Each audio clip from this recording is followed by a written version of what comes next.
Bonjour Nicolas Demenac. Bonjour. Bonjour Éric Zemmour. Bonjour. Merci à l'un et à l'autre de nous avoir rejoints dans ce studio. Emmanuel Macron va donc finalement prendre la parole en début de semaine sur la crise des Gilets jaunes. Est-ce qu'il était temps ou est-ce qu'il est d'ores et déjà trop tard? Nicolas Demenac. Ah non, il est temps. On attend évidemment sa parole, qu'il ne peut pas prendre là, parce que évidemment on est tous suspendus à ce qui va se passer samedi, pas seulement à Paris. D'ailleurs, on est peut-être trop focalisé parce que ce qui était manifeste, si j'ose dire, dans les dernières manifestations la semaine dernière, c'était que dans les villes de province, les grandes, mais aussi les petites villes, la violence avait marqué les rassemblements. C'est pour ça qu'on a fait un grand tour dans les 4 villes de province dans notre journal de 8 heures. Oui, et donc il faut, le pouvoir est condamné à attendre, tout en essayant de prendre les mesures nécessaires, à attendre ce qui va se passer. Et la parole du président de la République, elle avait été juste avant. Moi, je pensais qu'il aurait dû s'exprimer au retour d'Argentine et reprendre les choses en main, reprendre l'initiative politique autant que faire se pouvait. Il l'a pas fait, donc maintenant il est obligé d'attendre et il sera obligé de tenir un double discours, fermeté sur l'ordre, en fonction évidemment de ce qui se passera, et fermeté sur la justice et fermeté contre les riches, parce que là il va devoir mettre un genou à terre et le droit. C'est déjà trop tard, Éric Zemmour. Moi, je pense que son quinquennat est mort. On voit bien la technique qui est tout à fait dans l'esprit des institutions, d'ailleurs, il n'y a rien à dire, c'est-à-dire qu'on essaye de changer de bouc émissaire. Comme Emmanuel Macron attirait trop de haine et que c'est pas normal dans l'esprit des institutions. Vous savez, j'ai coutume de dire à la Ve République, c'est comme les trois mousquetaires. Il y a le gentil roi Louis XIII et le méchant Richelieu.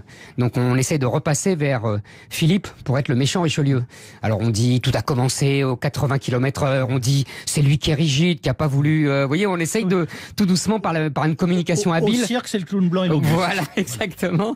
Vous voyez, on essaie de tourner vers le. Bon, c'est de bonne guerre. C'est pas une critique en vérité, mais il me semble que c'est trop tard, que normalement ça s'installe, vous voyez, l'archétype c'est Barre et Giscard, quoi, vous voyez, et ça n'a pas empêché Giscard de perdre, mais c'est pour vous dire que c'est une longue acclimatation de ce système-là. Et là, comme Macron a tout pris depuis des mois et qu'il a voulu tout prendre, ça va être très difficile de changer d'âne, si vous j'ose voulez dire. Que la crise des Gilets jaunes a pris une telle dimension et est tellement focalisée sur la personnalité même du président de la République qu'il ne va pas pouvoir s'attaquer maintenant aux retraites, à l'assurance chômage, bref, à ce qu'ils sont en train d'en faire. C'est ce que je pense. C'est ce que je dis, vous savez, c'est la théorie du bouc émissaire de René Girard. Tout le monde se focalise sur une personne et ça permet la paix civile. Donc là, pour l'instant, c'est Macron. Plus personne ne se dispute, alors que vous voyez que dans les manifestations, il y a des gens très divers, des gens qui ne s'aiment pas. Il y a les gilets jaunes, il y a les black blocs d'extrême gauche, il y a les jeunes des cités qui viennent pour faire leurs courses. Tous ces gens-là se détestent, mais il n'y a aucun conflit pour l'instant entre eux parce que oui, c'est la thèse de René Girard. Le bouc émissaire, c'est Macron.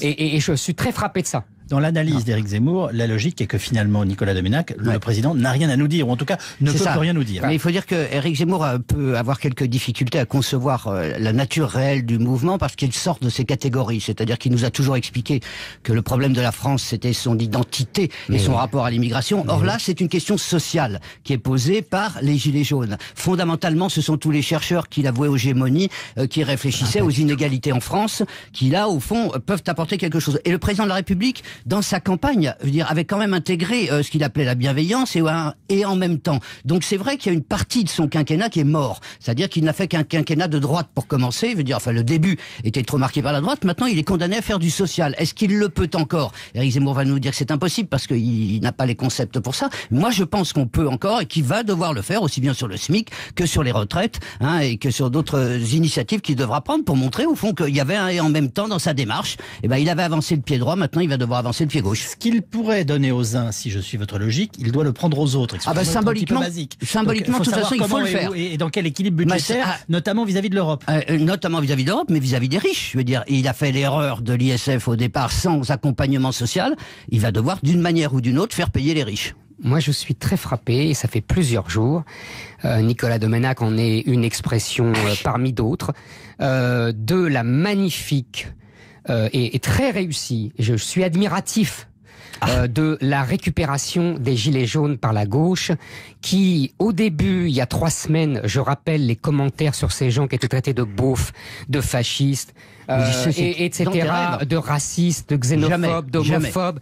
Relis tout ce qui est écrit là-dessus il y a 3 semaines, et qui d'ailleurs, c'était aujourd'hui, on vous explique que c'est un grand mouvement social, que c'est le Front Populaire. Là, je suis admiratif. C'est pas sa récupération, mais personne n'en profite dans les sondages et dans les enquêtes. Mais évidemment, mais c'est ce que j'allais dire, ça n'en profitera pas. Mais en tout cas, idéologiquement et médiatiquement, c'est une entreprise admirable de récupération. Mais la gauche est spécialiste depuis le 14 juillet 89 pour récupérer tous les mouvements populaires. Mais parenthèse fermée. Donc, contrairement à ce que tu crois, mon cher Domenech, ça rentre tout à fait dans mes grilles de lecture. Oui, tout à fait, parce que ça fait des années que l'on débat et que je te dis qu'il y a une France périphérique qui a été chassée des métropoles à la fois par la hausse des prix dans l'immobilier au centre-ville, ça c'est la mondialisation du haut, et puis qui a été chassée par les banlieues, par la mondialisation du bas, parce qu'il y a une banlieue qui s'est islamisée et on ne se retrouve plus en France. Sauf qu'il ne parle pas de ça du tout, pas un moment, il parle de l'immigration depuis des efforts de l'extrême droite. Il parle de ça, mais pas du tout, il parle de ça. Et pourquoi ils ont autant besoin de leur voiture? Parce que justement, ils devraient être dans les banlieues, ces gens. Ils devraient prendre le métro pour aller travailler. Sauf qu'ils sont à 50 bornes et qu'ils doivent prendre la voiture. Tout est parti de là, mon cher. C'est que très ça drôle te plaise ou non. C'est toute une organisation. Je t'ai laissé parler. C'est toute une organisation économique qui a été mise en place par la mondialisation depuis les années 80.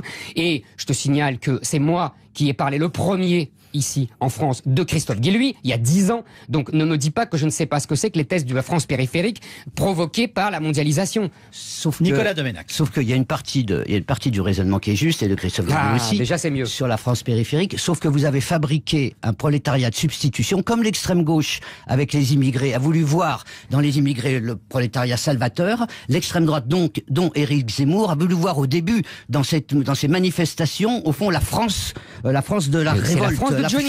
C'est la France de Johnny, mon cher. Sauf que cette France-là, elle réclame de la justice fiscale. Alors là, c'est plus dans leur catégorie. Alors là, ils disent au secours, on voit pas. Et tout d'un coup, eh bien, ces gens comme Éric Zemmour qui ont soutenu l'ordre tout le temps, deviennent les partisans du désordre. C'est ça qui est fabuleux, quoi. C'est renversement sémantique et intellectuel totaux. Je suis toujours partisan de l'ordre. Oui. Je pense, mais oui, mon cher, surtout je dans pense les mots que qui entraîne la violence. Pas du tout. Je pense que si nous avons du désordre aujourd'hui, c'est justement à cause du laxisme depuis 30 ans. Parce qu'on voit des policiers reculer, c'est parce qu'ils ont ordre de ne plus affronter les casseurs. Et ça fait des années que ça dure. On évoquait la Coupe du Monde, la victoire de la Coupe du Monde, mais il y a eu des mêmes scènes de pillage après la Coupe du Monde. Et venant toujours des mêmes, venant des gens qui venaient des cités de banlieue. Et c'était, mais si, il y a des images. Il y a maintenant des papiers ce matin dans le Figaro. Les flics parlent enfin. C'est très intéressant. On voit bien, il y a les Black Blocs, il y a les cités des banlieues, et il y a des gilets jaunes qui se laissent emporter par ce influence. C'était écrit noir sur blanc maintenant. Il a fallu 15 jours. On dépasse l'analyse sociologique, démographique et de toute façon économique aussi que vous étiez en train de faire. Absolument, économique, c'est fondamental. Est-ce que le tandem du Premier ministre et du chef de l'État peut continuer à se maintenir à la tête de l'État? C'est-à-dire que est-ce que la semaine prochaine, Édouard Philippe est toujours Premier ministre? C'est une bonne question. C'est une bonne question. Moi, je crois qu'il va continuer plusieurs semaines encore. Mais est-ce que ce pouvoir peut continuer? Il le peut, à mon avis, à une condition, c'est qu'ils comprennent que ces gens, ces Français, ont été accablés non seulement de taxes, mais de mépris. Et qu'il y a une logique de l'honneur qui règne en France. Et quand on touche à l'honneur, dans les relations sociales, on fait la révolution, on provoque la révolution. Ça, je suis d'accord. Édouard Philippe, en une phrase, s'il vous plaît. Ça correspond à ce que j'ai dit au début. S'ils vont jusqu'au bout de la logique du nouveau bouc émissaire, et que ça se passe très mal samedi, Édouard Philippe saute. Alors l'autre logique, mais nous l'aborderons une autre fois, c'est que si vous êtes aussi pessimiste que cela sur le quinquennat du président de la République, ça veut dire que vous êtes forcément pessimiste aussi sur les conséquences sur la construction européenne, mais on sera ravis d'en débattre une autre fois. Merci infiniment. Parce que c'est la question de l'Europe, vous savez bien. Nous sommes d'accord.